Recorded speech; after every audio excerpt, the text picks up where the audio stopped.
ఓ చేతుల పార ఇంకో చేతుల గడ్డపార పట్టుకొని మొగోళ్ళు పోతే మట్టెత్తి పోసేటందుకు అమ్మలక్కలు తట్టలు పట్టుకొని పోతుంటారు పొద్దుగాల కరువు పనికి.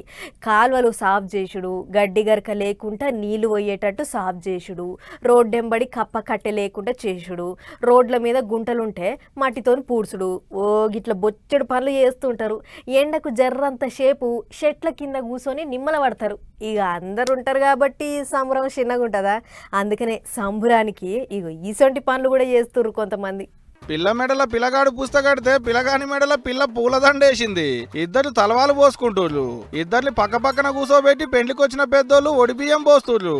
గమ్మతేందంటే పచ్చడాకులు బాషింగాలు, అడవి పూలే దండలు, షట్లాకులే తలవాల బియ్యం, ఒడిబియ్యం. చూడ్డానికి ఇచ్చంతరంగా ఉన్న నిజంగా పెళ్లి చేసినట్టే చేసిర్రు. ఉపాధి పనికి పోయిన కడ ఇద్దరు ఆలుమొగలకు. మెదక్ జిల్లా నత్నాయిపల్లిలో ఇందుకు ఈ పెళ్లి కార్యము. అప్పట్లో పెండ్లి ఎట్లా చేసుకుర్రో ఏమో గానీ ఇప్పటికైతే ఫుల్ ఖుషి అవుతున్నలే కావచ్చు పోండ్రికి ఆలుమొగలు. ఇక ఇటు చూడలే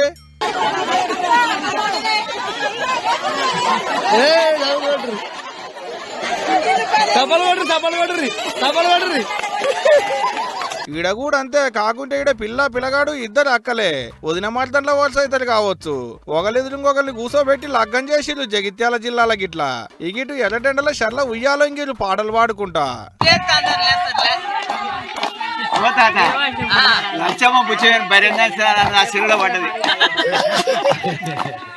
యాదాద్రి భువనగిరి జిల్లా జానకిపురం అనేటి ఊళ్ళో కరువు పనికి పోయిన కాడ వానలు పడాలని గిట్లా ఉయ్యాలంగిలు అన్నట్టు అక్కలు. ఇప్పుడు పాటలు. ఒక మంచి పాట అందుకో పెద్దవా.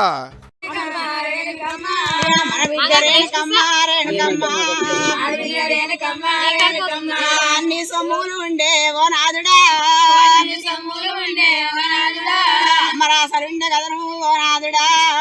ఇట్లా కరువు పనికి పోయిన కాడ నడిచిన చిత్రాలు అన్ని ఏం చేస్తారు మరి? పోయిన పని ఉడవంగానే ఎండకు చెట్ల కింద కూర్చొని గిట్లా చేసిరు సంబరానికి. వీళ్ళ సంబరాలు ఇట్టుంటే ఆదరి కోసం గీళ్ళది ఒక తిప్పల కాదు పో. బోడగుండు మీద ఇగ్గులు, ఆడోళ్ళ జుట్లు, బొట్టు పోడలు రుద్దుడు.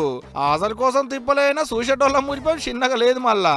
కానీ ఏ మాట కా మాటేనబ్బా. కరువు పనికి పోయిన కాడ ఎండకు కష్టాన్ని మర్చిపోయేందుకు ఆటలు, పాటలు, ఉత్తిత్తి పెండ్లీలు. ఎండల్లప్పుడు గిట్ల చెట్ల కింద కూర్చొని ఒక మురిపోయం కాదు పోండ్రి.